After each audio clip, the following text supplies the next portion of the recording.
10, 9, 8, 7, 6, 5, 4, 3, 2, 1.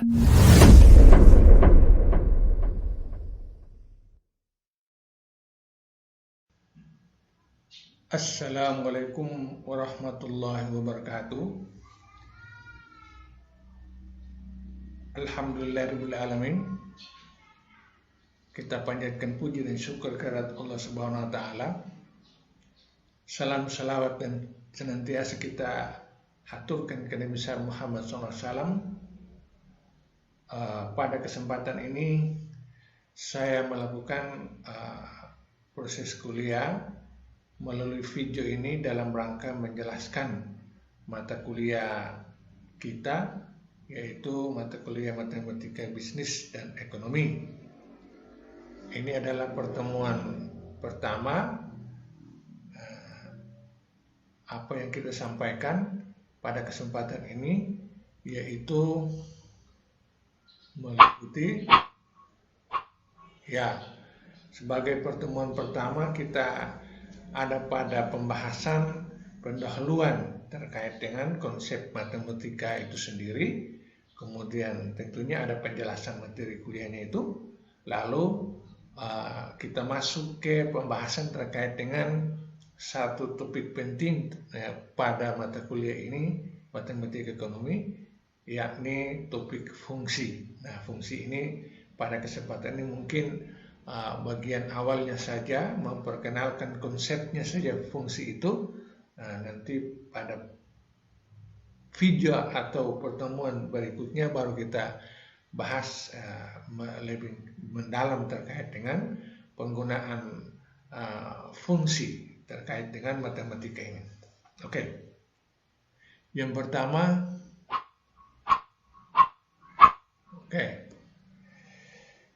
sebagai pendahuluan, mungkin matematika bagi saudara-saudara sekalian, para peserta adalah merupakan satu mata pelajaran yang sudah kita dapatkan dari SMA, SMP, bahkan SD, bahkan masa sosial PAUD, TK pun sudah diperkenalkan yang namanya matematika itu, walaupun tingkatannya beda-beda. Namun pada kesempatan ini merupakan kebiasaan kita di lingkungan akademik, selalu setiap konsep itu kita definisikan. Walaupun Anda sudah tahu itu matematika, tetapi dalam rangka mengawali proses kuliah kita, coba kita mendefinisikan kata matematika itu sehingga diharapkan ada pemahaman secara bersama-sama terkait dengan matematika. Matematika adalah suatu cabang logika dengan kerangka sistematis untuk mempelajari hubungan kuantitatif antar peubah atau variabel. Saya ulangi, pengertian matematika yang saat ini kita harus pahami adalah suatu cabang logika dengan kerangka sistematis untuk mempelajari hubungan kuantitatif antar peubah. Itu. Jadi matematika itu kalau kita ambil unsur-unsur pentingnya daripada pengertian ini, matematika itu adalah satu cabang ilmu logika. Satu cabang logika. Nah, berarti sebenarnya banyak ilmu logika itu, salah satu cabangnya adalah matematika, yaitu logika. Karena logika, matematika itu bisa hanya dijelaskan dengan pendekatan rasio, logika. Logika secara akal, tidak bisa diraba-raba atau diandai-andai atau sifatnya tidak alogis, tidak logika. Kemudian matematika itu sendiri tersusun secara sistematis, kerangkanya itu susun secara sistematis, mulai daripada misalnya kelompok perkalian, kelompok pengurangan, kelompok tambah dan seterusnya, itu tersusun secara rapi, 1 kali 1 sampai seterusnya. 1 tambah 1, seterusnya dan seterusnya. Dengan rumus-rumus, formula-formula yang memang disepakati kemudian digunakan secara rapi, secara sistematis. Nah, itu yang dimaksudkan. Jadi dia secara logis, kemudian kerangka kerjanya itu sistematis. Oke. Lalu untuk apa? Ya, apa yang secara logik dan secara sistematis itu dalam rangka gunaannya untuk mempelajari, boleh dikatakan untuk menghitung hubungan. Mempelajari ini boleh dikatakan untuk menghitung atau ya menghitung hubungan kuantitatif antar berubah variabel. Nah, hubungan secara hitungan-hitungan, memperhitungkan atau mempelajari hubungan secara hitungan-hitungan, kuantitatif ini artinya hitungan-hitungan antara berubah atau variabel.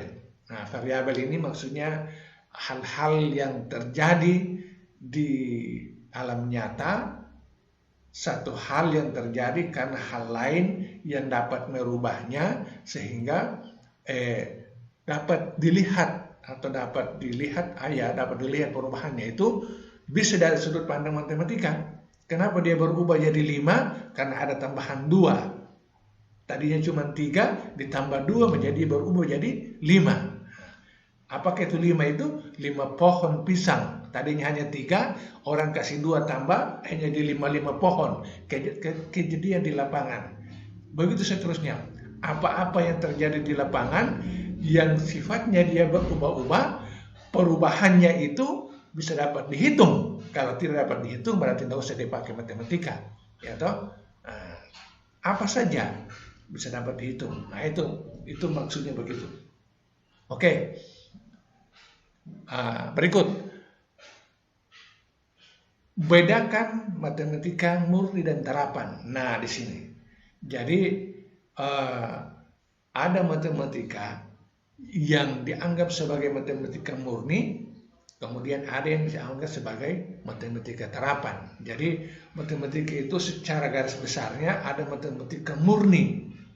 Contohnya, ya matematika yang kita pelajari misalnya di waktu SMP, SMA itu sifatnya murni semua, ya toh? Atau mungkin misalnya di perguruan tinggi ada fakultas atau program studi ilmu matematika, dia mempelajari matematika secara murni. Matematika dari sisi formulanya, kerangka-kerangkanya dan seterusnya itu angka-angka semata. Tapi kalau matematika terapan adalah matematika, rumusan-rumusan matematika atau sistematik daripada matematika itu diterapkan ke dalam bidang-bidang tertentu. Nah, bidang-bidang tertentu. Nah, jadi perbedaannya itu matematika murni adalah matematika yang hanya bicara tentang kuantitatif angka-angkanya saja tanpa menyebutkan apa itu sebenarnya, misalnya 2 itu apa, 2 apanya, atau 3 apa, atau misalnya 4 tambah 4 sama dengan 8, 4 pertama itu apa, 4 kedua itu apa, 8 itu apa, tidak tahu. Kita hanya mengenal ada 4 tambah 4 jadi 8. Berbeda kalau ada ilmu terapan. Apa matematika terapan? Angka-angka kuantitatif itu sudah diterapkan ke dalam kehidupan nyata. Misalnya 4 tambah 4 sama dengan 8 itu 4 pertama misalnya 4 orang, kemudian 4 kedua adalah misalnya 4 pertama adalah 4 manusia laki-laki atau ya manusia laki-laki 4 orang, kemudian 4 kedua adalah manusia perempuan, sehingga 4 tambah 4 8 itu adalah ada gabungan daripada perempuan 4 orang dan 4 orang laki-laki. Nah, itu bisa menggambarkan begitu. Jadi 4 yang tidak lagi secara murni hanya menyebutkan angkanya, tetapi sudah menunjukkan sesuatu, itu disebut dengan ilmu matematika yang diterapkan. Nah, itu contoh kecilnya. Tetapi terkait dengan misalnya matematika ekonomi, maka sesungguhnya matematika ekonomi itu adalah ilmu matematika terapan. Artinya pendekatan kuantitatif berupa matematika itu diterapkan ke dalam ilmu-ilmu ekonomi dengan bisnis, ya toh. Nah, sehingga itu disebut sebagai ilmu terapan. Nah, itu. Jadi matematika kapan digunakan, diterapkan salah satu bidang, misalnya ekonomi atau bisnis, maka itu dianggap sebagai matematika terapan. Diterapkan ke dalam bidang-bidang tertentu, misalnya ekonomi itu matematika terapan. Hitungannya sudah menunjukkan variabel-variabel atau kejadian-kejadian yang terjadi dalam lingkup perekonomian. Misalnya menghitung pendapatan 20 juta itu maksudnya pendapatan, ya toh. 5 juta itu maksudnya adalah konsumsi, ya 5 juta. Jadi bukan 5 juta hanya angka, tapi 5 juta yang menunjukkan sesuatu, yaitu pendapatan dengan konsumsi dan seterusnya. Kayak begitu, itu ilmu terapan. Nah, ini ada contoh tentang matematika murni dan matematika terapan di bawah ini. Matematika murni, lambang-lambang yang digunakan menyatakan konsep secara abstrak yang nilainya sesuai dengan definisinya. Misalnya, min 5 lebih kecil dari X lebih kecil daripada 12. Nah, iya toh? Jadi dia sifatnya murni. Min 5 itu kita tidak tahu apa sebenarnya itu. Hanya menjelaskan tentang, katakanlah, definisi tentang 5 itu sendiri. Dia tidak mewakili atau mengatasnamakan apa-apa. Hanya min 5 lebih besar daripada X. X itu apa lagi ya, kita tidak tahu. Kemudian X lebih kecil dari 12. Nah, 12 itu apa? Nah, kita tidak paham, kita tidak mengerti. Nah, inilah yang disebut dengan matematika murni, yang konsep-konsepnya itu sifatnya abstrak, ya, atau hanya mendefinisikan tentang dirinya saja. Oke. Kemudian matematika terapan. Matematika terapan adalah lambang-lambang yang dipakai menyatakan berubah atau variabel yang nilainya sesuai pengamatan di dunia nyata. Misalnya P variabel harga, maka P sama dengan P lebih besar daripada 0. Nah, itu artinya kalau Anda menemukan di dalam dalam penulisan matematika, di situ ada lambang P bicara tentang masalah ekonomi, maka semua konotasi atau lambang-lambang itu sudah memiliki arti. Misalnya P sebagai harga, ada lagi S, misalnya S sebagai supply, D sebagai demand, atau C sebagai konsumsi, atau I besar sebagai investasi, atau lambang I kecil sebagai bunga, dan seterusnya. Nah, itu setiap lambang-lambang di dalam ilmu ekonomi itu menunjukkan kejadian-kejadian. Lalu kemudian kejadian-kejadian itu akan dinyatakan dalam bentuk angka-angka, kemudian dianalisis lebih jauh dengan pendekatan matematika. Nah, itulah yang disebut dengan matematika terapan di bidang ekonomi. Nah, seperti begitu. Oke. Bisa dapat dipahami terkait dengan pendahuluan ini. Ini baru pendahuluan ini, baru intronya, belum mendalam. Oke, lanjut kepada halaman berikut. Nah, ini seperti yang saya katakan tadi, matematika bisnis. Nah, ini sebenarnya baru masuk judul kita. Tadi itu hanya pengantar saja, baru masuk ke judul mata kuliah kita. Matematika bisnis boleh dibaca juga matematika ekonomi, sama saja. Bisnis adalah salah satu fungsi dalam kegiatan ekonomi. Bisnis matematika, matematika bisnis yaitu matematika terapan. Nah, jadi matematika bisnis atau matematika ekonomi itu adalah matematika terapan, karena kuantitatif, angka-angka yang dimaksudkan itu sudah menceritakan atau menggambarkan tentang kejadian-kejadian di dalam aktivitas kegiatan bisnis atau perekonomian. Oke. Kenapa matematika harus digunakan dalam mengkaji bidang ekonomi atau bidang bisnis? Ya, ini jawabannya di bawah ini. Saya ulang pertanyaannya. Kenapa ekonomi atau bisnis itu perlu analisis menggunakan matematika? Ya, karena ilmu ekonomi fokus ke konsep-konsep kuantitatif. Nah, ilmu ekonomi itu walaupun tidak seluruhnya, mungkin hampir 70-80% itu fokus terhadap hitungan-hitungan, ya toh. Nah, terutama misalnya manajemen. Nah, banyak sekali manajemen keuangan, manajemen produksi, manajemen pemasaran, mungkin juga manajemen SDM dan seterusnya, aset dan seterusnya. Itu di sana ya ada kualitatifnya, tetapi kuantitatifnya sangat banyak. Nah, itu pendekatan matematika. Makanya diperlukan yang namanya matematika untuk memecahkan hal-hal yang terkait dengan kuantitatif di kejadian-kejadian ekonomi dan bisnis itu. Kemudian juga menyangkut variabel seperti biaya. Ya, kuantitatif, konsep kuantitatif menyangkut variabel seperti biaya. Kita bicara biaya, otomatis yang mungkin alat ukurnya adalah uang. Nah, uang itu nominal itu angka-angka, ya toh. Kemudian harga, kemudian upah, kemudian permintaan penawaran, kemudian penerimaan, biaya laba. Nah, itu. Jadi biaya yaitu pengorbanan yang dikeluarkan untuk mendapatkan imbalan berupa barang ataupun jasa, itu ada hitungan-hitungannya. Kemudian harga adalah satuan angka yang ditetapkan terhadap sesuatu yang kemudian dijualkan, atau upah. Upah adalah angka-angka, berupa angka-angka juga yang kemudian disampaikan kepada misalnya para pekerja dan seterusnya.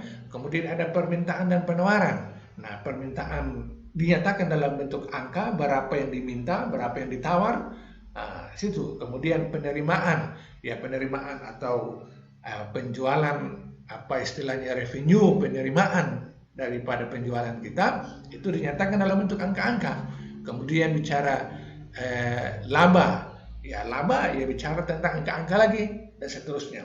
Nah, apalagi bicara tentang keuangan, analisis laporan keuangan dan seterusnya, itu pendekatan matematikanya semua itu. Analisis laporan keuangan itu lebih banyak menggunakan pendekatan matematika, walaupun ada campuran-campuran pendekatan statistik, ada rasio-rasio di sana juga, tetapi matematika juga cukup banyak.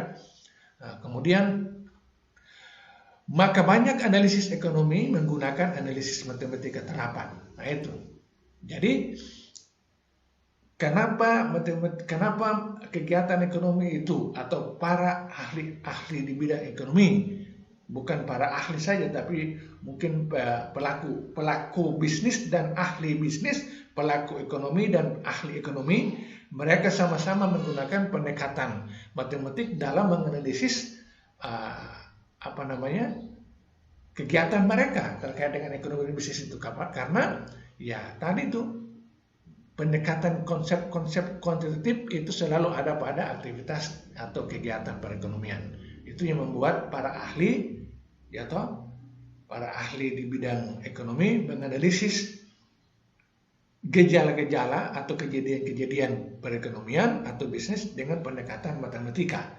Nah, itu yang menyebabkan sehingga harus ada yang namanya mata kuliah yang namanya matematika bisnis atau matematika ekonomi. Oke. Hubungan kuantitatif antar variabel ekonomi dipelajari secara empiris, model matematis. Nah, ini yang tadi itu. Jadi matematika itu digunakan untuk melihat hubungan, misalnya hubungan antara biaya dengan harga, biaya dengan upah, harga dengan upah, atau hubungan antara permintaan dan penawaran, dan seterusnya. Hubungan antara rugi dan laba itu dinyatakan dengan kuantitatif. Nah, di mana kuantitatif itu mengalami perubahan antar satu variabel dengan variabel yang lain yang saling mempengaruhi. Dan apa yang terjadi itu terjadi di lapangan, terjadi dalam aktivitas kegiatan perekonomian itu sendiri, ya toh, kejadian-kejadian itu di lapangan yang disebut dengan aktivitas dipelajari secara empiris, yang disebut dengan empiris ini. Empiris itu artinya kejadian lapangan. Kejadian apa? Kejadian tadi itu antar variabel-variabel tadi, biaya dipengaruhi oleh harga dipengaruhi oleh upah dan seterusnya, permintaan dipengaruhi oleh penawaran dan seterusnya. Itu dihitung dengan matematika. Nah, itu dihitung dengan matematika atau perlunya menggunakan model matematis. Itu. Saya ulangi di sini, hubungan kuantitatif antara variabel ekonomi dipelajari secara empiris. Maka menggunakan model-model matematik. Model-model matematik itu banyak. Di antaranya itu nanti kita pelajari itu misalnya fungsi, yang sebentar kita akan masuk ke sedikit. Kemudian minggu-minggu akan datang atau video-video berikut kita pelajari tentang pendekatan matematik dari sisi misalnya deret ukur, deret hitung.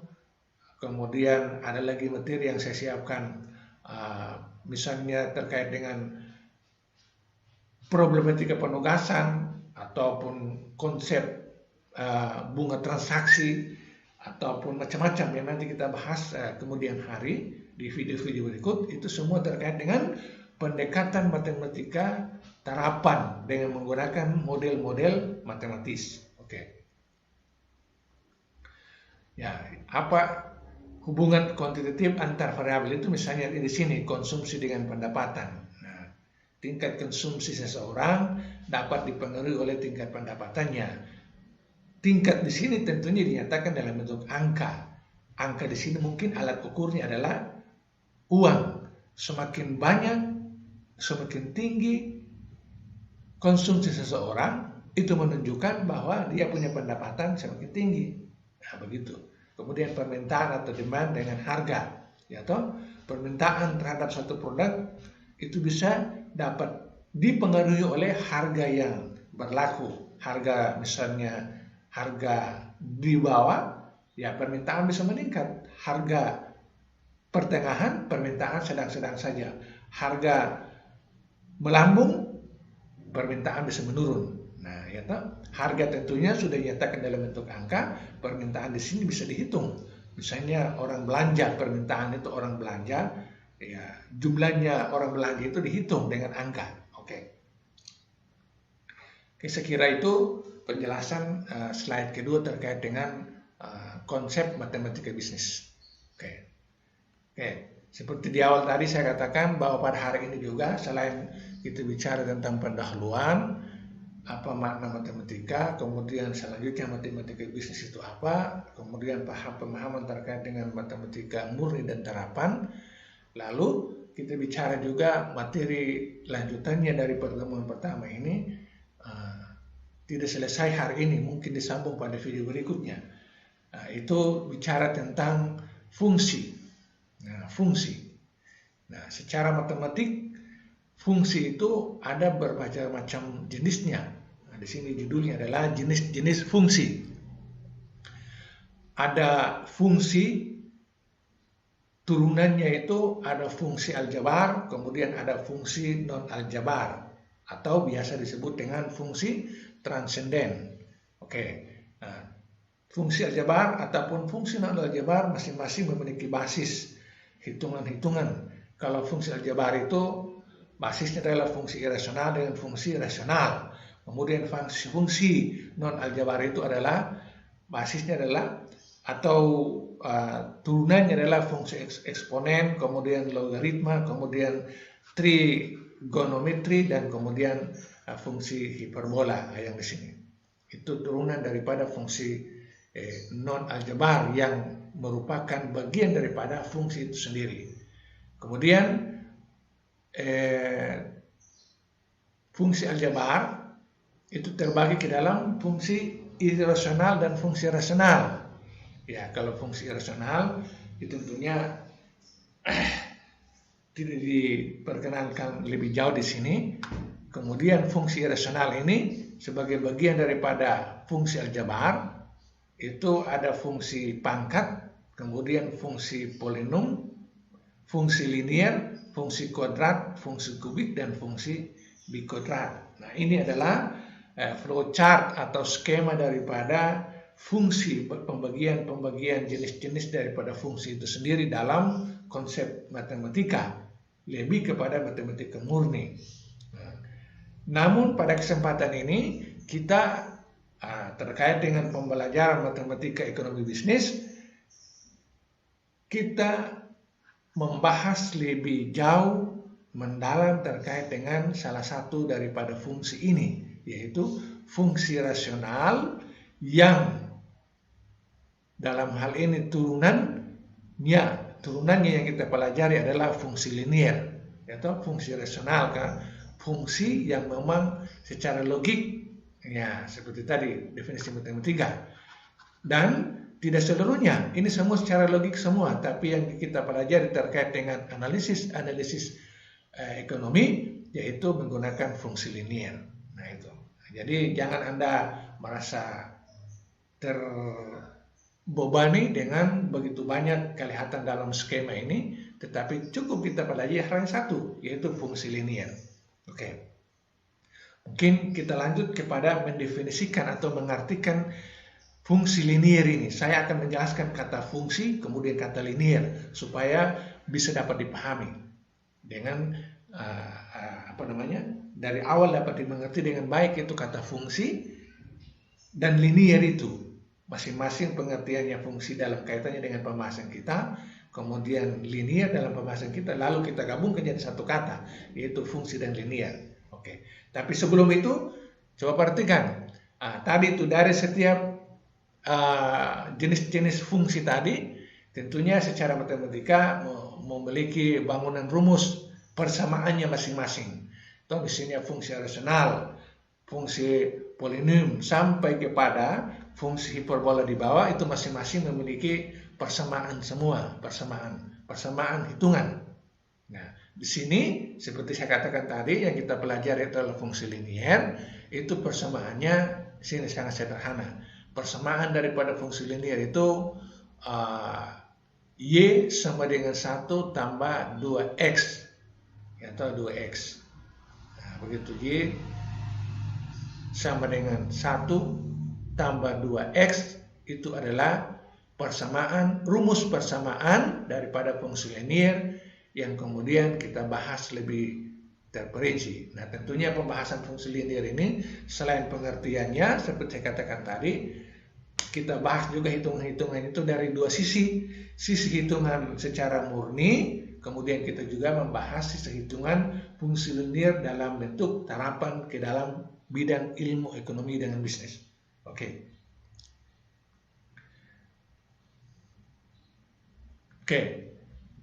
Saya tambah lagi. Penerapan fungsi linear. Fungsi linear adalah suatu fungsi yang sangat sering digunakan oleh para ahli ekonomi dan bisnis dalam menganalisis dan memecahkan masalah-masalah ekonomi. Nah, itu. Jadi fungsi linear adalah salah satu fungsi matematik, rumusan matematik metode matematik yang sering digunakan oleh para ahli ekonomi. Sebenarnya bukan para ahli saja, para pelaku juga. Para ahli itu artinya orang yang mempelajari ilmu-ilmu ekonomi dengan bisnis, pengetahuannya sampai ada tingkat pemahaman dan kepakarannya, maka dianggap sebagai ahli. Dan bisa saja orang ahli itu ada yang miskin. Tapi selain ahli ada yang pelaku ekonomi atau pelaku bisnis. Nah, jadi yang menggunakan pendekatan fungsi linear dalam menganalisis kejadian-kejadian perekonomian itu bukan hanya para ahli, tetapi juga para pelaku bisnis. Para ahli itu karena dia belajar, sedangkan para pelaku itu adalah betul-betul yang mempraktekkan kegiatan bisnis. Tentunya dia praktekkan itu pasti dia menghitung-hitung dalam menganalisis dan memecahkan masalah-masalah ekonomi. Hal ini dikarenakan bahwa kebanyakan masalah ekonomi dan bisnis dapat disederhanakan atau diterjemahkan ke dalam model yang berbentuk linear. Nah, linear. Saya coba menjelaskan ini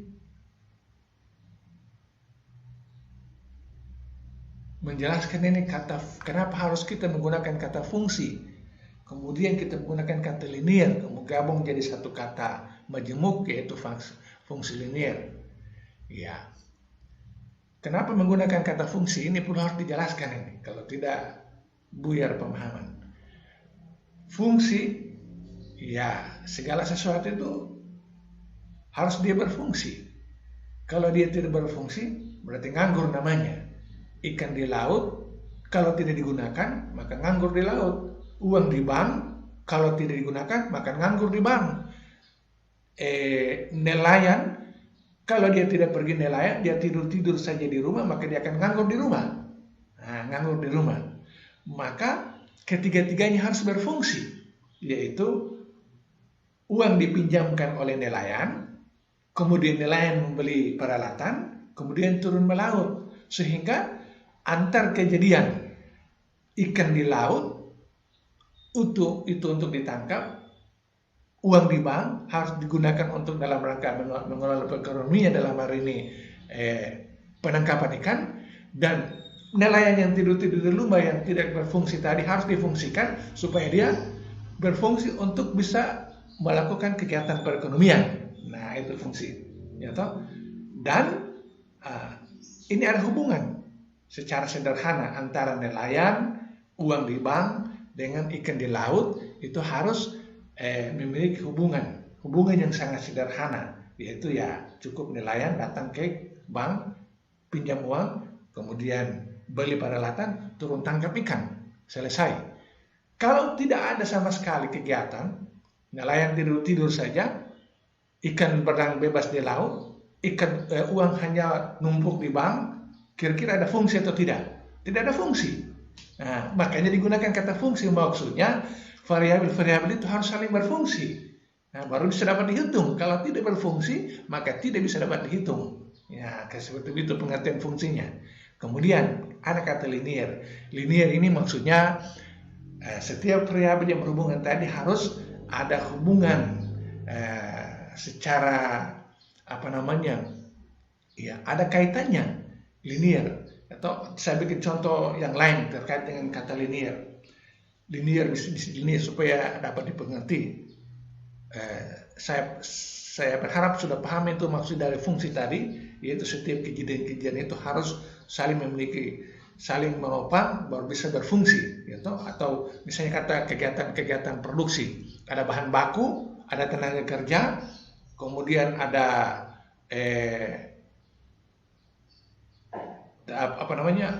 peralatan, pabrik dan seterusnya. Kalau bahan baku simpan saja di gedung, pabrik ditutup pintunya, karyawan duduk-duduk saja, kira-kira berfungsi atau tidak? Nah, harus tiga-tiganya dipertemukan baru berfungsi. Nah, kayak begitu. Kemudian sekarang linear. Linear ini saya bikin contoh yang sederhana. Misalnya Anda tamat SD, tamat SMA,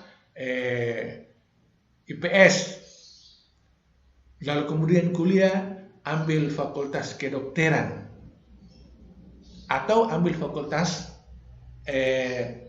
hukum. Dari SMA IPS, ambil fakultas kedokteran, atau ambil fakultas hukum, mana yang cocok?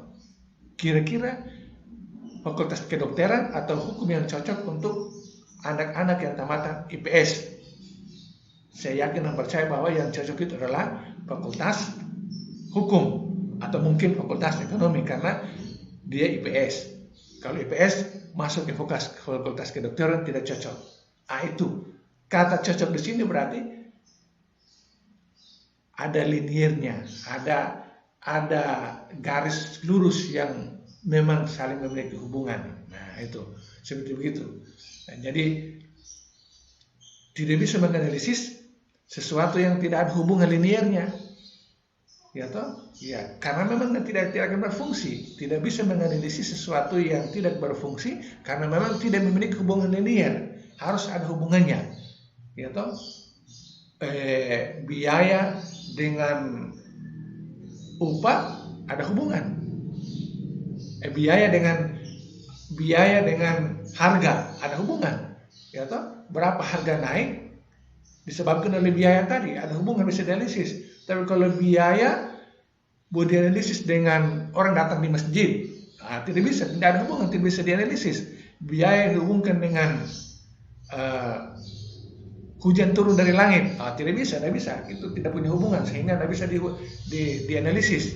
Nah, seperti begitu. Oke. Itu yang dimaksud dengan fungsi linier adalah suatu fungsi yang sangat sering digunakan oleh para ahli ekonomis dan dalam menganalisis dan memecahkan masalah-masalah ekonomi. Hal ini dikarenakan bahwa kebanyakan masalah ekonomi dan bisnis dapat disederhanakan atau diterjemahkan ke dalam model yang berbentuk linier. Nah itu, jadi kejadian-kejadian perekonomian tadi itu bisa dapat disederhanakan dengan melihat satu kejadian dengan kejadian lain itu ada hubungan atau tidak. Kalau hubungannya itu sangat sederhana saja. Nah, kemudian hubungannya itu tidak perlu harus hubungan dengan dihubung-hubungkan dengan segala macam sesuatu. Misalnya harga dengan biaya, harga yang berlaku dengan biaya tadi cukup hubungkan antara harga dengan biaya saja, tidak usah hubungkan dengan hal-hal lain walaupun ada hubungannya. Walaupun ada harga yang berlaku itu ada hubungannya dengan hal lain, misalnya pendapatan masyarakat, kemudian kondisi pasar modern atau pasar tradisional bisa menentukan harga, tapi tidak perlu harus ke semua itu. Cukup satu saja, yaitu harga itu disebabkan oleh faktor biaya.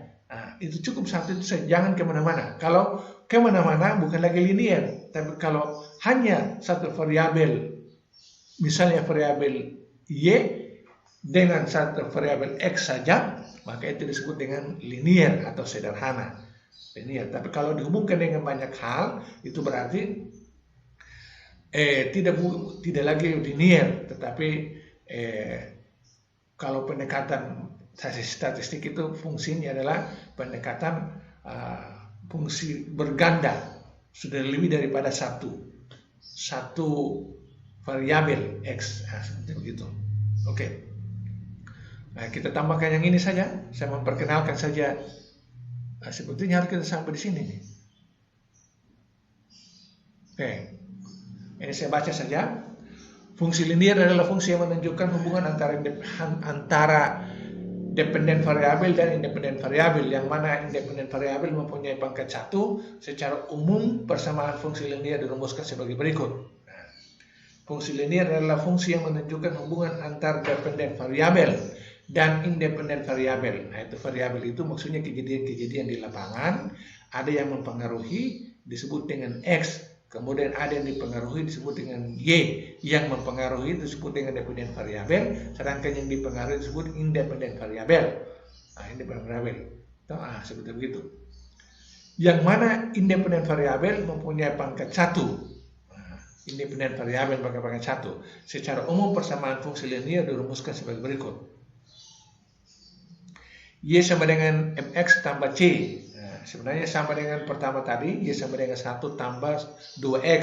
Nah, itu tinggal diganti-ganti saja, yang penting ada tambahnya di tengah, lambang apapun di sini menggunakan x. Nah, oke. Jadi Y sama dengan mx tambah c, di mana Y independen variabel, X independen variabel, M kemiringan, dan C konstan. Oke, kemiringan. Ini persamaan daripada fungsi linier. Jangan Anda terkecoh dengan yang pertama tadi, sama saja. Nah, sama saja. Tinggal dirubah simbol dan konotasinya saja. Dalam hal ini diupayakan untuk bisa mendekati aktivitas kegiatan perekonomian. Oke. Kemudian ada persamaan garis lurus. Jika diketahui koordinat 2 titik, maka persamaan suatu garis lurus dapat ditentukan dengan rumus sebagai berikut.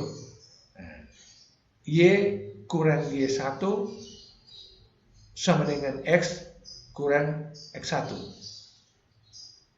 Kemudian Y2 kurang Y1 sama dengan X2 kurang X1. Itu persamaan garis lurus.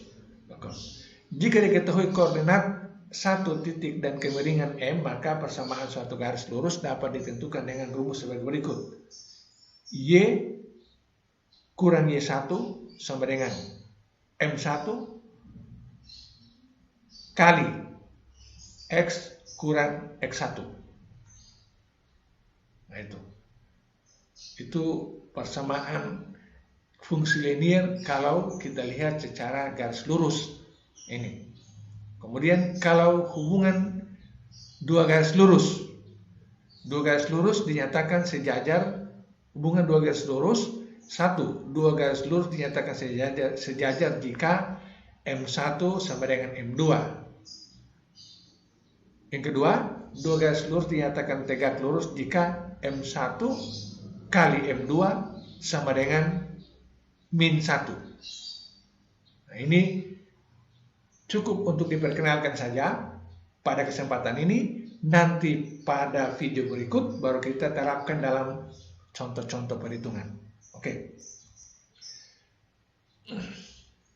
Nah, masih terkait dengan konsep beberapa penerapan fungsi linear dalam bidang ekonomi dan bisnis. Nah, di sini beberapa tadi sudah kita bahas bahwa para ahli ekonomi dan pelaku bisnis selalu menggunakan pendekatan matematik. Dalam hal ini salah satunya adalah fungsi linear terkait dengan memecahkan masalah-masalah. Nah, di sini ada 1, 2, 3, 4, 5, 6 contoh daripada menggunakan fungsi linear dalam memecahkan masalah-masalah perekonomian dan bisnis. Nah, masalah apa saja di sini umpamanya fungsi permintaan, fungsi penawaran dan keseimbangan pasar. Nah, fungsi permintaan, fungsi penawaran dan keseimbangan pasar. Kenapa sampai terjadi permintaan? Dilihat fungsinya. Kenapa sampai terjadi fungsi penawaran? Dilihat fungsinya. Fungsi penawaran itu apa? Kemudian keseimbangan pasar. Ya, itu. Ini pendekatan matematik untuk analisis ekonomi, tapi lebih kepada ekonomi makro. Kemudian yang B, keseimbangan pasar dua macam produk.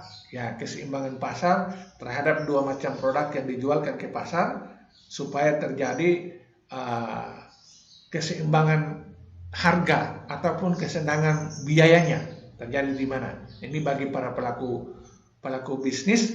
Nah, ini bisa digunakan untuk analisis makro ataupun analisis mikro, ekonomi makro ataupun mikro. Kemudian digunakan juga fungsi linear dalam rangka pengaruh pajak dan subsidi terhadap keseimbangan pasar. Nah, ini dalam contoh nanti pembahasannya itu.